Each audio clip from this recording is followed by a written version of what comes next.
কেইজন মন্ত্ৰী গুৱাহাটীৰ মুখ্যমন্ত্ৰীৰ কাৰ্যালয়ৰ পৰা সংলগ্ন হয়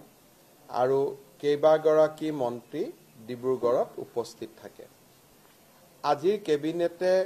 প্ৰধানমন্ত্ৰী নৰেন্দ্ৰ মোদী ডাঙৰীয়াক ধন্যবাদ জনায় যে যোৱাকালি ভাৰত চৰকাৰে নামৰূপত 12.7 লাখ মেট্ৰিক টন ক্ষমতাৰে ইউৰিয়া আৰু এমোনিয়া প্লান্ট এটা নিৰ্মাণৰ বাবে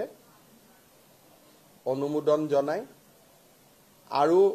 এই গোটেই প্ৰকল্পটোৰ বাবে 10,601 কোটি টকা ধাৰ্য কৰে। মই বিনম্ৰতাৰে সৈতে ৰাইজক জনাব বিচাৰিম যে এই নামৰূপৰ ইউৰিয়া প্লান্ট বা এমোনিয়া প্লান্ট নিৰ্মাণৰ ক্ষেত্ৰত প্ৰধানমন্ত্ৰী নৰেন্দ্ৰ মোদী ডাঙৰীয়াই কেন্দ্ৰীয় বাজেট আৰু এডভান্টেজ আসাম 2.0 ঘোষণা কৰিছিল আৰু এডভান্টেজ অসম কাৰ্যসূচীত যোগদান কৰি গৈয়েই প্ৰধানমন্ত্ৰী ডাঙৰীয়াই প্ৰথম সুযোগতে এই বিশেষ প্ৰকল্পটো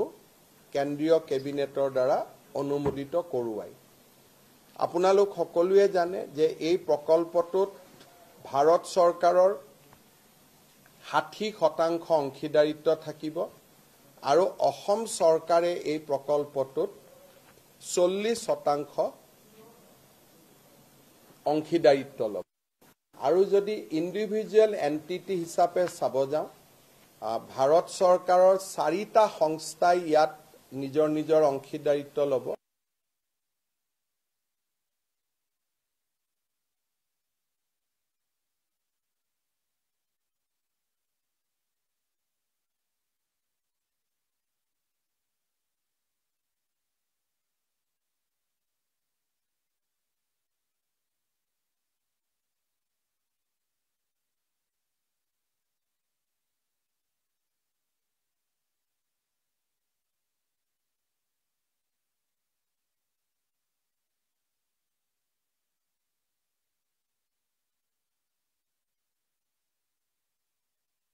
প্ৰয়োজনীয় যিখিনি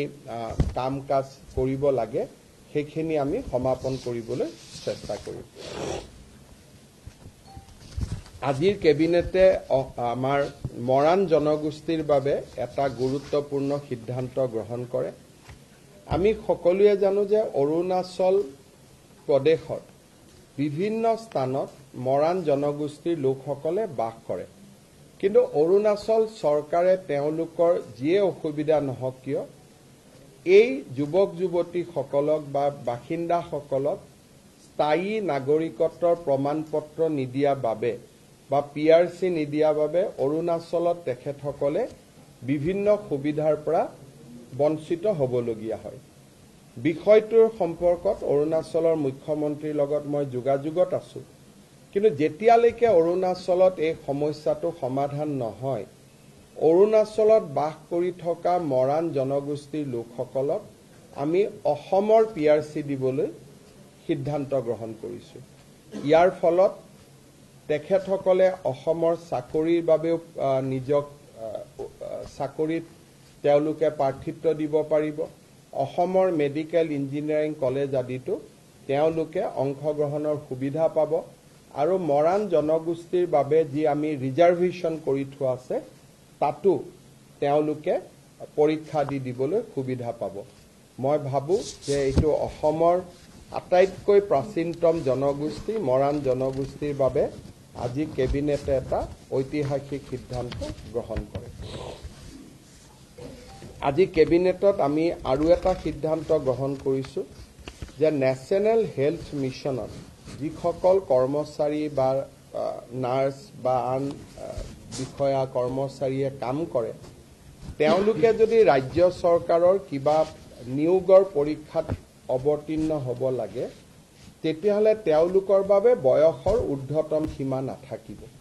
তেওঁলোকে যিমানেই বয়স নহওক কিয় যদি NHMত তেওঁলোকে কাম কৰি আছে, তেতিয়াহ'লে স্বাস্থ্য বিভাগৰ চৰকাৰী চাকৰিৰ কাৰণে তেওঁলোকে আবেদন পত্ৰ দিব পাৰিব এএনএমৰ চাকৰিৰ কাৰণে জিএনএমৰ চাকৰিৰ কাৰণে অৰ্থাৎ নিৰ্দিষ্ট ফিল্ডখনত যি ফিল্ডত কাম কৰি আছে সেই ফিল্ডত তেওঁলোকে নিয়োগৰ পৰীক্ষাত অৱতীৰ্ণ হ'ব পাৰিব গোৱালপাৰা জিলাৰ যিখন অসামৰিক হস্পিটাল আছিলে গোৱালপাৰা সিভিল হস্পিটাল সেই সিভিল হস্পিটালখনক বা অসামৰিক হস্পিটালখনক আমি তৎকালীনভাৱে কাৰ্যকৰী হোৱাকৈ শহীদ নিধানু ৰাম ৰাজবংশীৰ নামেৰে উৎসৰ্গা কৰিবলৈ সিদ্ধান্ত গ্ৰহণ কৰিছোঁ ভাৰতৰ স্বাধীনতা সংগ্ৰামৰ 1942 চনৰ এগৰাকী শহীদ নিধানু ৰাম ৰাজবংশী এতিয়াৰ পৰা গোৱালপাৰা অসামৰিক চিকিৎসালয়খন শহীদ নিধানু ৰাম ৰাজবংশী অসামৰিক চিকিৎসালয় ৰূপে পৰিচিত হ'ব আমাৰ 31 মাৰ্চৰ পৰা অসমৰ প্ৰতিটো ৱেলনেছ চেণ্টাৰ যি আমাৰ গাঁৱে গাঁৱে ৱেলনেছ চেণ্টাৰ আছে সেই ৱেলনেছ চেণ্টাৰত একোটাকৈ স্বাস্থ্য শিবিৰ কৰিবলৈ ৰাজ্য চৰকাৰে সিদ্ধান্ত গ্ৰহণ কৰিছে স্কুলসমূহৰ এমালগেমেশ্যনৰ কাৰণে পৰিত্যক্ত বিদ্যালয়সমূহক যিকোনো চৰকাৰী কামত যাতে আমি ব্যৱহাৰ কৰিব পাৰোঁ তাৰ বাবে বহু দিনৰ পৰা এটা চিন্তা চৰ্চা চলি আছিল আজি কেবিনেটে সিদ্ধান্ত লয় যে যেতিয়া কোনোবা স্কুল এমালগেমেটেড হৈ যাব তেতিয়াহ'লে সেই মাটি তৎকালীনভাৱে জিলা আয়ুক্তৰ হাতলৈ গুচি যাব শিক্ষা বিভাগৰ পৰা জিলা আয়ুক্তলৈ যাব চৰকাৰী কাম-কাজত জিলা আয়ুক্তই তাক আবণ্টন কৰিব পাৰিব অনা চৰকাৰী কাম-কাজৰ বাবে বা এনজিঅ' আদিৰ বাবে যদি আবেদন হয় চৰকাৰৰ অনুমোদন লৈ জিলা আয়ুক্তই এনে খালী হৈ থকা বিদ্যালয়সমূহ আবণ্টন কৰিব পাৰিব আজি কেবিনেটত এইটো এটা গুৰুত্বপূৰ্ণ সিদ্ধান্ত লোৱা হয় প্ৰাগজ্যোতিষপুৰ ইউনিভাৰ্চিটি আৰু আমাৰ আউনীআটী বিশ্ববিদ্যালয় এই দুইখন বিশ্ববিদ্যালয়ৰে যিখন ফাৰ্ষ্ট ষ্টেটু বুলি কয় সেই ষ্টেটুখন আজি কেবিনেটে অনুমোদন জনায় doctor Bhupen Hazarika regional government film আৰু টেলিভিছন ইনষ্টিটিউটৰ অধ্যাপক অধ্যাপিকাসকলক কেবিনেটে AICT স্কেল দিবৰ বাবে আজি সিদ্ধান্ত গ্ৰহণ কৰে জোনাই বিধানসভা সমষ্টিত আজি কেবিনেটে সিমেন্ট চিচি টাঙনি ডেভেলপমেণ্ট ব্লক নামে নতুন ব্লক এটা নিৰ্মাণ কৰে জোনাই সমষ্টিটো যথেষ্ট ডাঙৰ সমষ্টি আছিল এটাই মাত্ৰ তাত ব্লক থকাৰ বাবে ৰাইজৰ অসুবিধা হৈছিল আজি জোনাই সমষ্টিত আমি সিমেন্ট চিচি টাঙনি উন্নয়ন খণ্ড নামে আৰু এটা উন্নয়ন খণ্ড গঠনৰ সিদ্ধান্ত গ্ৰহণ কৰোঁ আজি আমাৰ কেবিনেটত কমতাপুৰ মৰাণ আৰু মটক অট'নমাছ কাউন্সিলৰ তিনিওখন বিল সংশোধন কৰাৰ বাবে সিদ্ধান্ত গ্ৰহণ কৰা হয় এই সিদ্ধান্তৰ ফলত কমতাপুৰ পৰিষদত কোচ ৰাজবংশীৰ উপৰিও ST, SC, OBC আৰু MOBC থকা গাঁওসমূহো সন্নিৱিষ্ট হ'ব মৰাণ আৰু মটক কাউন্সিল দুখনতো সেই ধৰণে আমি এমেণ্ডমেণ্ট আনিছোঁ যে যদি কৰবাত 50%তকৈ কম মৰাণ মটক জনগোষ্ঠীৰ লোক থাকে তেওঁলোকো অট'নমাছ কাউন্সিলত সোমাব পাৰে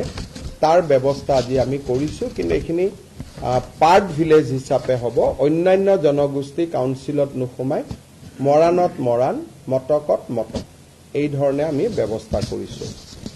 আজি কেবিনেটে এটা গুৰুত্বপূৰ্ণ সিদ্ধান্ত লৈছে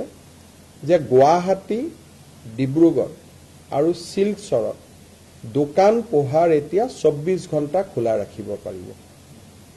আৰু সাপ্তাহিক এটা যি বন্ধৰ কথা আছিল এতিয়াৰ পৰা সাপ্তাহিক বন্ধটো নাথাকিব চৰকাৰী নিয়মত নাথাকিব কোনোবাই বন্ধ কৰিব খুজিলে কোনো আপত্তি নাই ডিব্ৰুগড় গুৱাহাটী আৰু শিলচৰ পৌৰ নিগম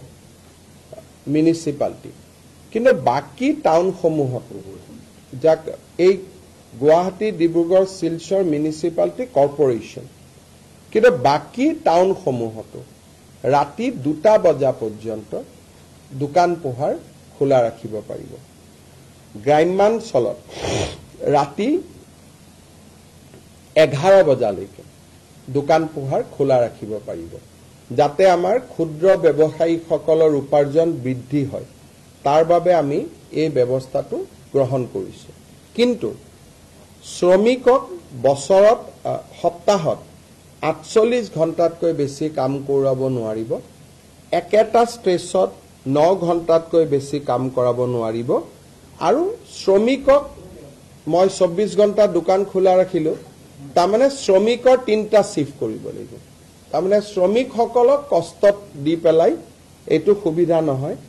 ইয়াৰ ফলত এমপ্লয়মেণ্ট যাতে বৃদ্ধি হয়। 9 আৱাৰ্ছৰ কাৰণে যদি দোকানখনে 2টা এমপ্লয়ী ৰাখিছিল, এতিয়া 24 ঘণ্টাৰ কাৰণে তেওঁ 2টা 3টা শিফ্টত আৰু 4জন বেছিকৈ এমপ্লয়ী ল'ব, যাতে আমাৰ অসমত নিয়োগৰ সুবিধা হ'ব পাৰে, ব্যৱসায় বাণিজ্য ভাল হ'ব পাৰে বিহুৰ বতৰৰ আগত, পূজাৰ বতৰৰ আগত। তাৰ বাবে আমি এই সিদ্ধান্ত গ্ৰহণ কৰিছোঁ, আৰু মই ভাবোঁ যে এই সিদ্ধান্তই আমাৰ অসমৰ ব্যৱসায়ী মহলক যথেষ্ট সহায় কৰিব। আমাৰ অসমৰ কামৰূপ আৰু বঙাইগাঁও জিলাত 2খন PRF আছিল। PRF মানে প্ৰপ'জ ৰিজাৰ্ভ ফৰেষ্ট। এখনৰ নাম চৰাইবাহা, এখনৰ নাম খোৰাগাঁও। এই 2খনকে আমি ৰিজাৰ্ভ ফৰেষ্টলৈকে আজি কনভাৰ্ট কৰিছোঁ। তাৰ ফলত অসমত বনাঞ্চলৰ মাটিকালি বৃদ্ধি হ'ব। এই 2খন প্ৰপ'জ ৰিজাৰ্ভ ফৰেষ্ট হোৱা বাবে আমাৰ ৰিজাৰ্ভ ফৰেষ্টৰ মাটিকালি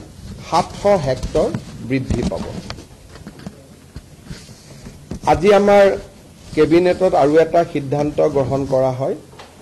ডেভেলপমেণ্ট কাউন্সিলসমূহে কেতিয়াবা নিজৰ বাজেট নাথাকিলেও অতিৰিক্তকৈ কিছুমান অৰ্ডাৰ আদি দিয়া দেখা যায়। কিছুদিন আগতে তেনেকৈ সোণোৱাল কছাৰী কাউন্সিলত খেলিমেলি হৈছিলে, আমৰি কাৰ্বিত খেলিমেলি হৈছিল। কাউন্সিলে নিজৰ বাজেটতকৈ বেছি ধনৰ কোনো ঠিকা দিব নোৱাৰিব বুলি আজি কেবিনেটে নিজৰ বিধিখন সংশোধনী কৰে। চাহ বাগিচা অঞ্চলত ৰাস্তা বনাবৰ বাবে কেবিনেটে আজি 262 কোটি টকা অনুমোদন জনায়। আজিৰ কেবিনেটত আমি আৰু এটা সিদ্ধান্ত গ্ৰহণ কৰোঁ। আপোনালোকে জানে যে দীৰ্ঘদিন ধৰি অসমৰ প্ৰাথমিক বিদ্যালয় শিক্ষক সংস্থা আৰু আনসকলে এটা দাবী কৰি আহিছিল যে প্ৰধান শিক্ষকৰ পদ প্ৰাথমিক বিদ্যালয়বিলাকত হ'ব লাগে। ইতিমধ্যে আমি এইটো সিদ্ধান্ত লৈছিলোঁ যে য'ত 150 ছাত্ৰ ছাত্ৰী আছে তাতে প্ৰধান শিক্ষক পদ আমি সৃষ্টি কৰিম। তাৰ পিছত আমি সিদ্ধান্ত ল'লোঁ যে 100 যদি ছাত্ৰ ছাত্ৰী আছে তাতো আমি এটা প্ৰধান শিক্ষকৰ পদ সৃষ্টি কৰিম। এই প্ৰক্ৰিয়া ইতিমধ্যে আৰম্ভ হৈছে। কিন্তু আজি আমি কেবিনেটত এটা খুব ইম্পৰ্টেণ্ট সিদ্ধান্ত লৈছোঁ যে যদি কোনোবা স্কুলত 50 জন ছাত্ৰ ছাত্ৰী আছে, 50 টোটেল যদি ষ্টুডেণ্ট আছে LP স্কুলত, এইটো UP আৰু হাইস্কুলক লৈ এইটো সমস্যা নাই, এইটো অকল LP স্কুলক লৈ সমস্যা আছিলে। যদি 50 জনো ষ্টুডেণ্ট আছে তেতিয়াহ'লে তাত আমি এটা প্ৰধান শিক্ষকৰ পদ সৃষ্টি কৰিম। এই সিদ্ধান্তৰ ফলত বহুদিন ধৰি প্ৰাথমিক শিক্ষক সন্মিলনী বা আন শিক্ষকসকলে কৰি অহা বিভিন্ন তেওঁলোকৰ ক্ষোভ বা প্ৰতিবাদ সামৰণি পৰিব বুলি মই বিশ্বাস কৰোঁ যে এতিয়া 50 জন ছাত্ৰ ছাত্ৰী হ'লেই এজন প্ৰধান শিক্ষকৰ পদ আমি স্কুলত সৃষ্টি কৰিম। আৰু এই প্ৰধান শিক্ষকসকল DDO হ'ব, তেওঁলোকৰ বিত্তীয় আৰু প্ৰশাসনিক ক্ষমতাও থাকিব। এতিয়া মই আপোনালোকৰ এটা বিশেষ ইতিহাসৰ পৃষ্ঠালৈ আপোনালোকৰ ধ্যান আকৰ্ষণ কৰিব খুজিম। অসমৰ প্ৰথমগৰাকী অকংগ্ৰেছী মুখ্যমন্ত্ৰী শ্ৰী গোলাপ বৰবৰাৰ জন্ম শতবাৰ্ষিকী 29 আগষ্ট 2025 পৰা আৰম্ভ হ'ব। অসমৰ ৰাজনীতিত আৰু আমাৰ জাতীয় জীৱনত প্ৰয়াত গোলাপ বৰবৰাৰ এক সাগৰ সমান বৰঙণি আছে। আমি সকলোৱে জানো যে 1968 চনৰ পৰা 1974 চনলৈ তেখেত ৰাজ্যসভাৰ সাংসদ আছিল। জৰুৰী অৱস্থাৰ সময়ত কংগ্ৰেছে তেখেতক কাৰাগাৰত নিক্ষেপ কৰিছিল। 1978 চনৰ 12 মাৰ্চ তাৰিখে অসমৰ 6জন মুখ্যমন্ত্ৰী হিচাপে তেওঁ দায়িত্ব গ্ৰহণ কৰিছিল। তেখেতৰ নেতৃত্বত 10 বিঘা মাটি পৰ্যন্ত খেতিয়কৰ খেতিৰ খাজানা মাফ হৈছিল। 10ম শ্ৰেণী পৰ্যন্ত সকলো বিদ্যালয়ৰ মাচুল মাফ কৰি দিয়া হৈছিল। চিকিৎসালয়ত গভৰ্ণমেণ্ট চিকিৎসালয়ত মাচুল নোহোৱাকৈ ৰোগী চোৱাৰ ব্যৱস্থা তেওঁৰ দিনতে আৰম্ভ হৈছিল। দয়াং বনাঞ্চলত থলুৱা লোকৰ মাটি সংৰক্ষণৰ বাবে তেখেতে কাম কৰিছিল আৰু এই ধৰণে তেখেতে বহুবিলাক আনকি অসমত ক্ষুদ্ৰ চাহ বাগিচা নিৰ্মাণৰ কামতো তেখেতে এক বিশাল বৰঙণি আগবঢ়াইছিল। ৰাজ্য চৰকাৰে গোলাপ বৰবৰা ডাঙৰীয়াৰ জন্ম শতবাৰ্ষিকী গাম্ভীৰ্যপূৰ্ণভাৱে এটা বছৰ পালন কৰিবলৈ সিদ্ধান্ত লৈছে। 29 আগষ্ট 2025 পৰা আৰম্ভ হ'বলগীয়া এই জন্ম শতবাৰ্ষিকীত আমি কেনেদৰে পালন কৰিম তাৰ বিষয়ে নিৰ্ধাৰণ কৰিবলৈ মন্ত্ৰী ৰঞ্জিত কুমাৰ দাস, ডক্টৰ ৰণোজ পেগু আৰু অজন্তা নেওগৰ নেতৃত্বত এখন কেবিনেট সাব কমিটি গঠন কৰা হৈছে আৰু এই কেবিনেট সাব কমিটিখনে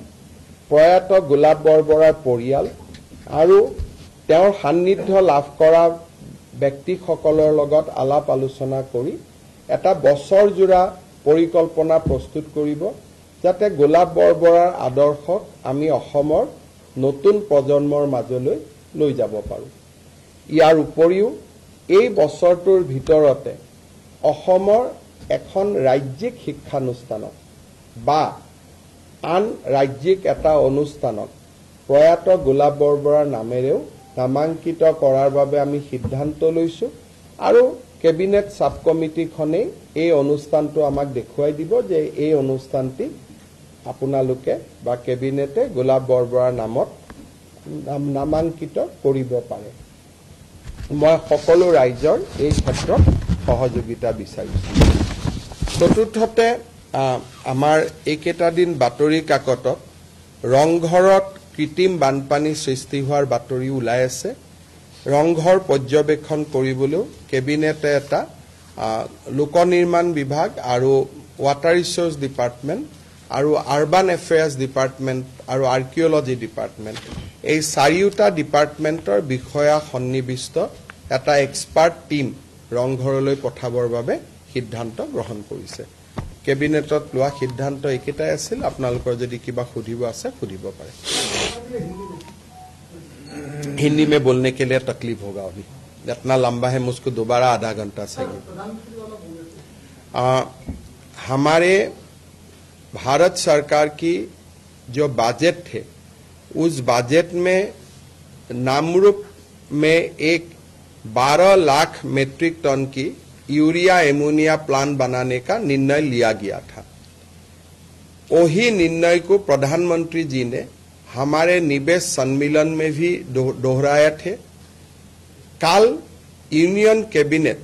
under the chairmanship of our beloved prime minister है, उन्होंने ये पूरा प्रकल्प को स्वीकृति दिया। आज हमारे कैबिनेट ने प्रधानमंत्री जी को इसके लिए अपना कृतज्ञता जताया और हमारा आशा है कि प्रधानमंत्री जी अगले बार जब असम में आएगा, खास करके सितंबर अक्टूबर महीना में, उसी समय ये यूरिया एमोनिया प्लांट का शिलान्यास भी जरूर करेगा। हम प्रधानमंत्री जी को असम वासियों का ओर से बहुत बहुत धन्यवाद देता हूँ। अरुणाचल में जो हमारे मरान जनगोष्ठी का लोग है, अभी तक अरुणाचल सरकार उनको परमानेंट रेसिडेंशियल सर्टिफिकेट नहीं दिया है। जब तक अरुणाचल परमानेंट रेसिडेंशियल सर्टिफिकेट नहीं देगा तब तक असम सरकार उनको परमानेंट रेसिडेंशियल सर्टिफिकेट असम का देने का काम करूंगा। लेकिन हम लोग निरंतर प्रयास करूंगा कि अरुणाचल में भी वो लोगों को पीआरसी मिले। কেন্দ্ৰীয় মন্ত্ৰী নিতিন গাডকাৰীয়ে কালি ঘোষণা কৰিছিলে ৰাষ্ট্ৰীয় ঘাইপথ আৰু দলং ইত্যাদি নিৰ্মাণৰ বাবে 3 লাখ কোটি টকা পৰ্যন্ত দিয়া হ'ব আৰু আমেৰিকাৰ সমপৰ্যায়লৈকে লৈ যোৱা হ'ব বুলি মইতো ভাবো যে আমি যি ধৰণে নেশ্যনেল হাইৱে যোৰহাটৰ পৰা ডিব্ৰুগড়ত বনাই আছো আমি নেশ্যনেল হাইৱেৰ ওপৰতো হেলিকপ্টাৰো লেণ্ড কৰাম আৰু প্লেনো আমি লেণ্ড কৰাম এই বছৰটোৰ ভিতৰত আপোনালোকে তেনেকুৱা বহুত পৰিঘটনা অসমত দেখিবলৈ পাব যে অসমৰ ৰাস্তাত এয়াৰফোৰ্চৰ ফ্লাইট নামিব অসমৰ ৰাস্তাত হেলিকপ্টাৰ নামিব অসমত সুৰংগ হ'ব আজি কথা কলে মানুহে অলপ বিশ্বাস কৰিব বেয়া পায় কিন্তু দেখি থাকিলে বিশ্বাস কৰি গৈ থাকিব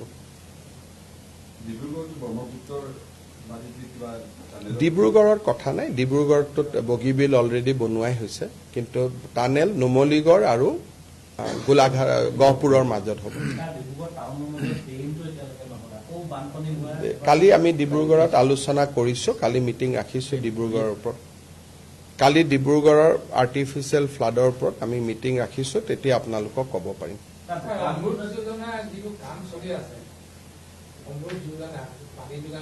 মন্ত্ৰীসকল আছে সুধি ল'ব মোৰ ইমান কথা মনত নাথাকে আমাৰ গুৱাহাটীতো মানুহে কয় কিন্তু ৰাস্তা বেয়া নকৰাকৈ পানীৰ পাইপ কেনেকে ফুটিব তেনেকুৱাটো টেকনলজি কতো নাই পানী যদি লাগে এই গোটেই ঘটনাবোৰ যেনেকে সন্তান এটা মাতৃৰ গৰ্ভত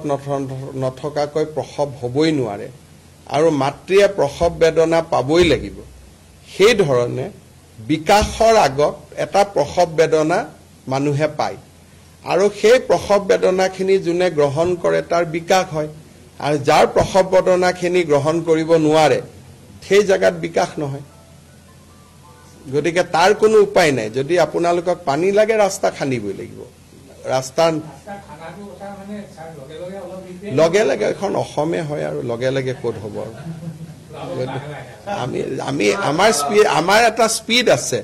আপুনি খান্দাৰ লগে লগে যদি কৰিব যায় কালি পৰখি আপোনালোকে নিউজ কৰিব যে গভৰ্ণমেণ্টে ক'ৰ পৰা কণ্ট্ৰেক্টৰ আনিলে নিশাৰ ভিতৰতে ঠিকাদাৰ নিযুক্তি নিশাৰ ভিতৰতে লুণ্ঠন আমি চব কৰিব পাৰো আপোনালোকৰ হেডলাইন বিলাকে আমাক বান্ধি ৰাখে নহয় কামটোতো চলি আছে মই কালিও চাব যাম 5000 এখনতো প্ৰায় ৰেডিয়ে হৈ যাব কিন্তু মই অলপ চেষ্টা কৰিছো যাতে অলপ গোটেইখন ঘেৰাও কৰি হ'ব পাৰে স্যাৰ অৰুণাচলৰ যেটো মেটাৰ কলে মৰাণ কমিটি স্যাৰ তাতো একচুয়ালি ছটা জনগোষ্ঠীয়ে আন্দোলন কৰি আছে পাৰ্টিকুলাৰলি পিআৰসি মোক মৰাণ সকলে সাক্ষাৎ কৰিছে আন জনগোষ্ঠীও যদি মোক সাক্ষাৎ কৰে তাতো ব্যৱস্থা লয় আমাৰ যেটো লেকান যেটো কনস্টিটুৱেন্সি আছে মোক এতিয়ালৈকে মৰাণ সকলে সাক্ষাৎ কৰিছে স্মাৰক পত্ৰ দিছে মই কৰি দিছো আৰু যদি কাবাৰ পেটত ভোক আছে আমাক ক'ব কিন্তু অৰুণাচলৰ আন্দোলনটোৰ সংজ্ঞাটো অসম চৰকাৰে ল'ব নোৱাৰে কিন্তু অসমৰ যদি কোনবা কমিউনিটি তাৰ কাৰণে এফেক্টেড হৈছে যেহেতু আমি আনডিভাইডেড উত্তৰ পূৰ্বাঞ্চল আছিলো কোনোবা নিগোষ্ঠী যদি এফেক্টেড হৈছে মোক স্মাৰক পত্ৰ দিলে মই বিবেচনা কৰিম মৰাণ সকলে মোক স্মাৰক পত্ৰ দিছিলে কাৰণে বিষয়টো বিবেচনা কৰা হৈছে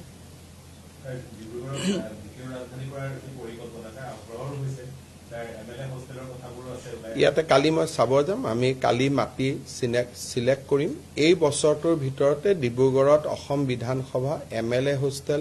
অধ্যক্ষৰ বাসভৱন এই গোটেইবিলাক নিৰ্মাণৰ কাম আৰম্ভ হ'ব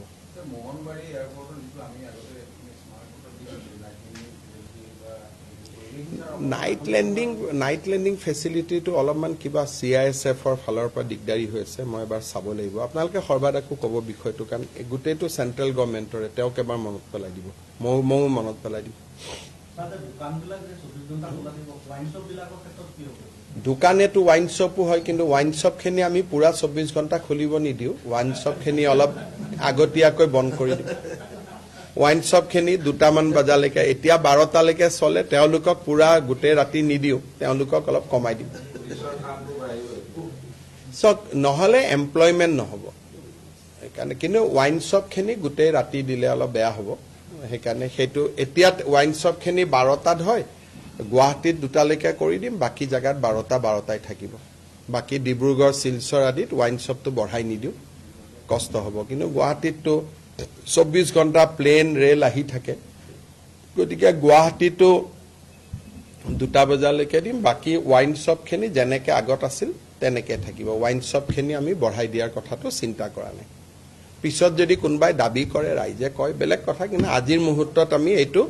নৰ্মেল শ্বপছ এণ্ড এষ্টাব্লিছমেণ্টৰ কাৰণে কৈছোঁ স্যাৰ বিহু কমিটিবিলাকৰ কাৰণে এইবাৰো কিবা ভবা হৈছে 1.5 লাখ টকাকৈ আমি দিম প্ৰত্যেকবাৰে দিওঁ এবাৰো দিম হ'ব